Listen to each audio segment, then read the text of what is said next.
చామాకు పప్పు కోసం ముందుగా పప్పుని 2 సార్లు కడిగి నీళ్లు పోసి కొద్దిగా పసుపు వేసి 2 విజిల్ ఉడికించుకోవాలి. పప్పుని సన్నగా తరుక్కోవాలి. ఈ కాడలు కూడా వేసుకోవచ్చు, కాకపోతే ఈ నారులాగా ఉంటుంది, కొంచెం తీసేసి కట్ చేసుకోవాలి. లేత కాడలు వేసుకోవాలి. కాడల్లో పులుపు ఉంటుంది, పచ్చిది తినొద్దు. పచ్చిది తింటే దురద వస్తుంది.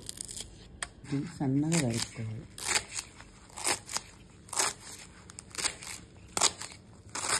ఆయిల్ ఉడక రావాలి.